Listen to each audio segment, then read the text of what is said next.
Alright, hello and welcome. In today's video of Trendle Creations, we're going to be doing something a little bit different. Today, I'm going to be doing my first custom order. I'm going to be doing a custom gear shifter for my really good friend and a custom sign for his other half. And hopefully they both enjoy that. So we're going to jump over to the computer and do some 3D modeling here for the idea that I have in my head, and then we'll get back.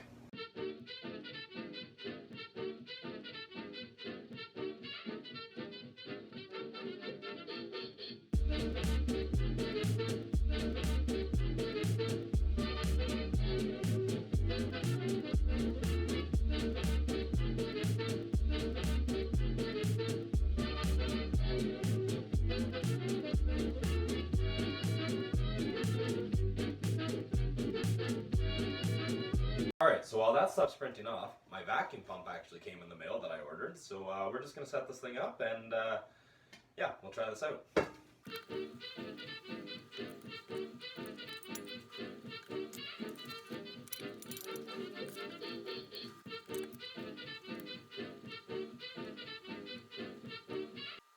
Alright, so now that we got this vacuum chamber done and all assembled, we're just going to set this to the side and start to mix our resin. As you can see, I've got the 3D printed parts, his initials, a roadway, as well as some light posts. So this ought to be fun. Alright, now I made this mold for him a little while ago. I forget the volume of it, so I'm just going to go fill this with water and weigh out what this actually weighs. So I will be right back.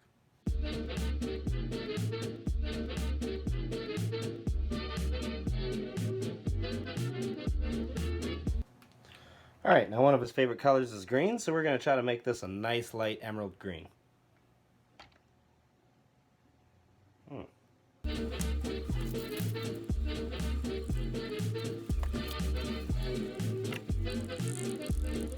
Alright, so now that we've got a real nice light green, we're good to split this in half, and then we're going to try out this vacuum chamber. Alright, so now that we got this mixed in half, we're just going to set this aside, and I can throw this in the vacuum chamber. Alright, so now that we've got our vacuum chamber and everything set up and the resin's been mixed and split in half, we're going to try out this vacuum chamber to get rid of the bubbles in our first half. So here it goes.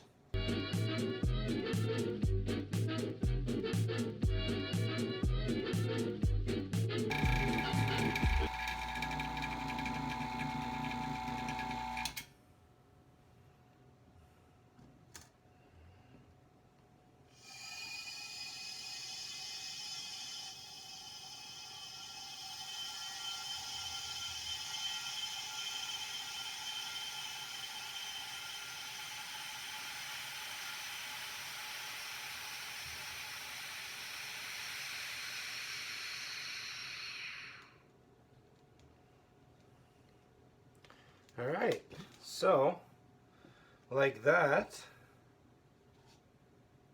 we now have crystal clear resin. That's amazing. I'm totally happy I got this. Alright, so let's add some catalyst. Hopefully there's no bubbles. If there is, we'll just repeat the process. Alright, I added about 10 drops, maybe a couple more. It's hard to keep track. That bottle drops really quick. So we're just going to stir up the catalyst, which I can tell already this is creating bubbles. So we will just we'll just do that again with our vacuum chamber there. And I really like this thing already.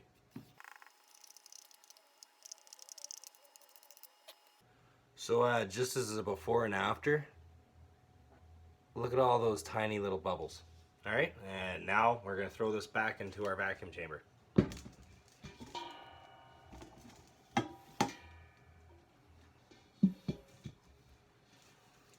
Says you want to make sure that this is centered, so we're just going to take our time here to, yeah, alright, that should be good. So, this valve is closed. No, wrong. This valve's open, and this valve's closed. So, now we should be good.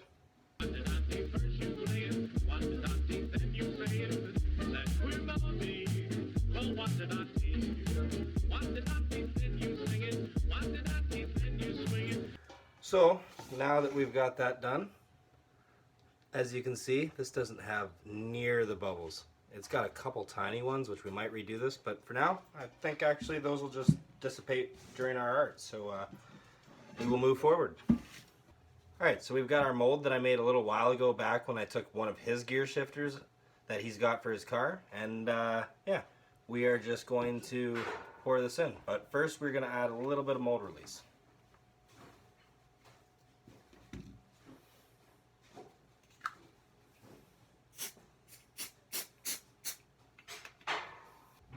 Alright, so now that we've added our mold release, we are good to pour this. Now I'm not exactly going to fill this in all the way because I have a road that I want to set and some light posts, so perfect.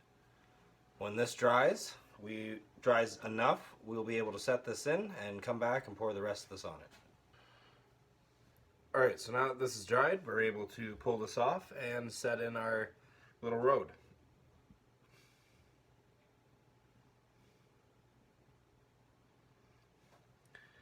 And we're also going to set in our little light posts.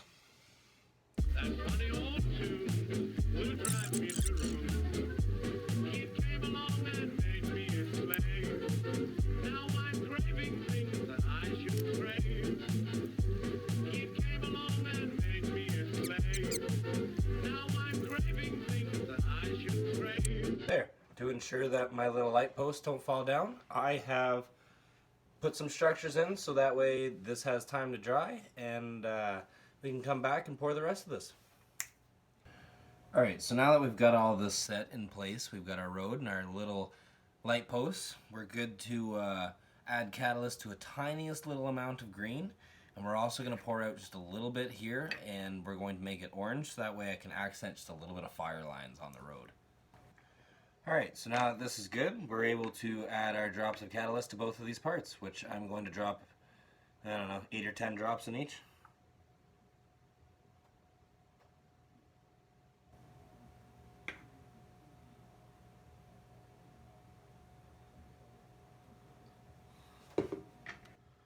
So from here,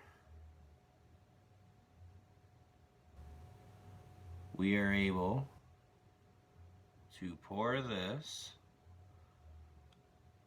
onto our existing structure.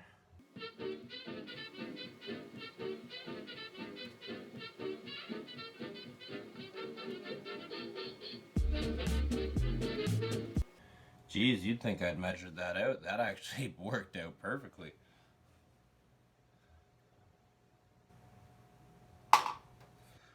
Alright, so now that that's done, we're going to take our little bit of orange, we're just going to stir this up so that way the catalyst is fully activated in this. Alright, and then just taking the tip of this, kind of covered with it,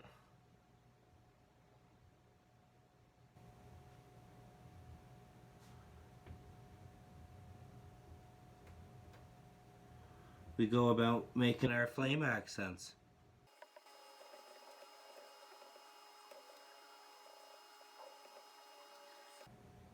Alright, that might work out, that might not. We'll have to wait and see. But for the time being, we're just going to cap this off, then we'll come back to check on this. Alright, so now that this other part of the resin is just about dried, we're able to set the initials in and let this harden just a tiny bit more so that way when we pour the last bit of resin, these will not get out of position.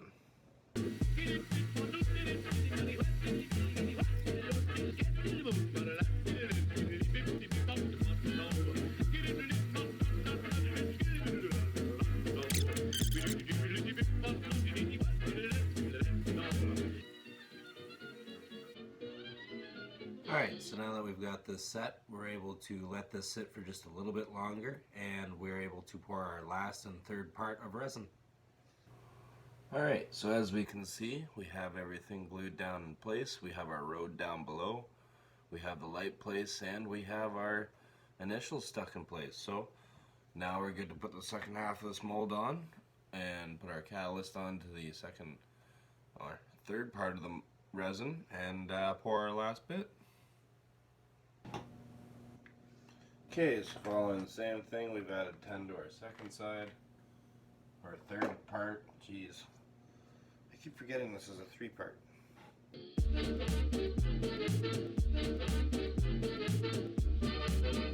Alright, and like that we have perfectly clear resin. So we're just going to pour this into our second part of the mold.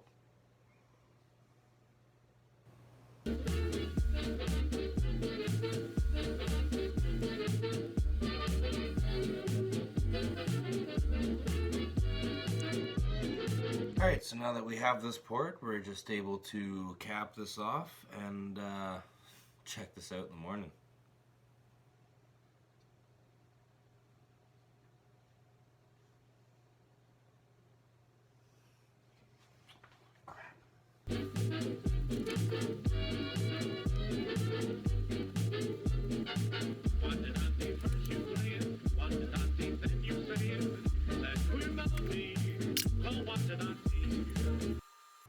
Alright, so we had the tiniest little bit of seepage, but seems to have stopped, and I do mean the tiniest.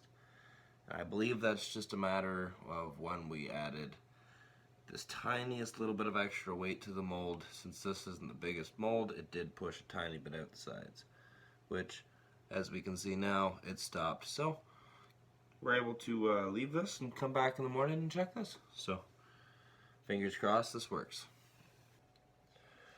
Alright, so we waited overnight, we pulled this out of the mold, and you know what? So far, I'm actually kind of liking the look of this. So we are going to sand this down, and yeah, we're going to see how this looks. Alright, and today, I'm not going to lie, I'm a little bit lazy, so using the electric sander, so yeah. What did I see when you sing it? What did I see when you swing it? That funny old tune will drive me to ruin. It came along and made me a slave. Now I'm craving things that I should crave. It came along and made me a slave. Now I'm craving things that I should crave.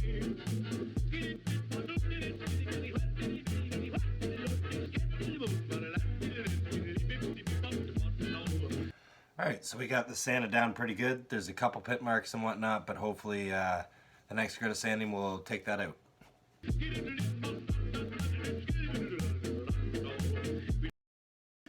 Alright, so that didn't quite do what I wanted to get rid of the pit marks here, so we're just going to go back over this with a little bit of 80 and smoothen this out just a little bit more before we go on to a higher grit.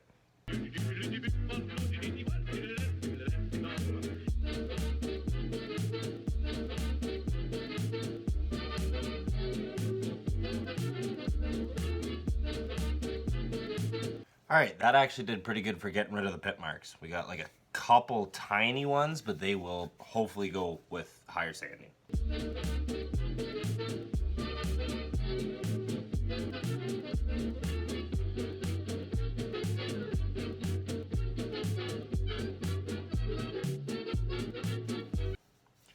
Alright, so that is good. So we're going to move on up to the next. Apparently I have 400 for this, so I'm actually going to try this.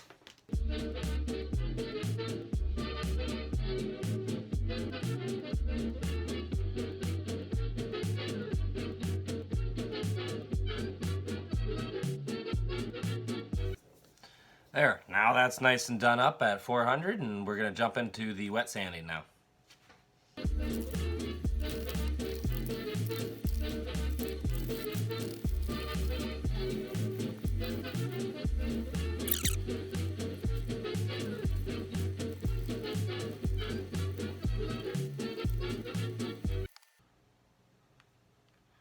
Alright, with that, things are really starting to come through. So yeah, moving on up to the next one.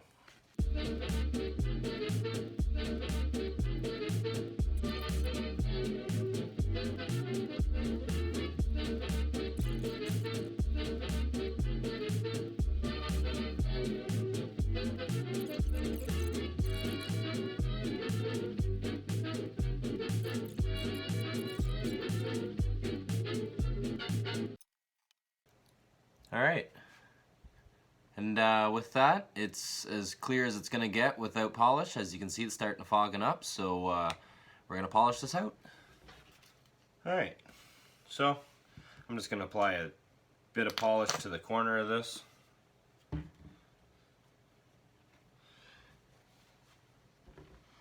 And from here, we can start to go to work.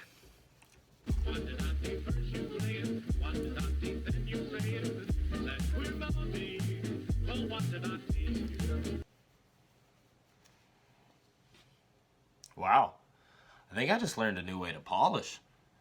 I effectively used like half the polish I normally would, and that's good. Like, that is really good. So yeah. Now all I need to do is get his old gear shifter, figure out where I'm tapping the hole, and then I can use my tap kit to drill out his screw spot. But yeah, this is pretty good. I'm at least happy with this. So let's see if he is.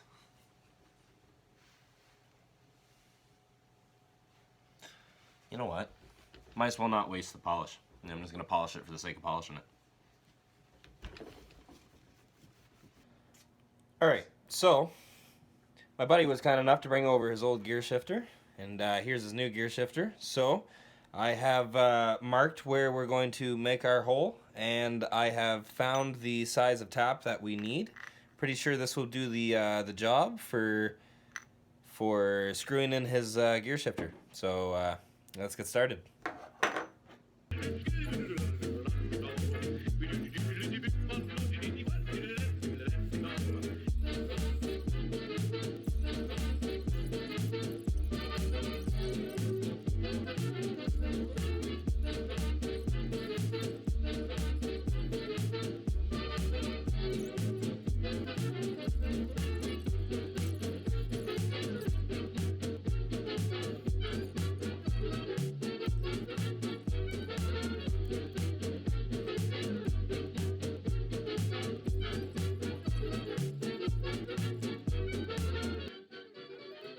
That is on there.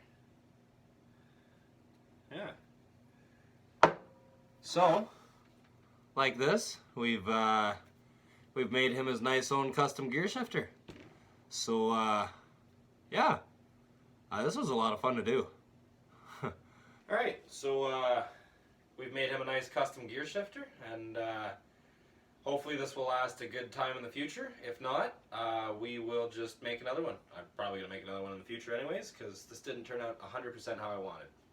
Oh. Custom gear shifter, finally finished. First custom order. Turned out not too bad.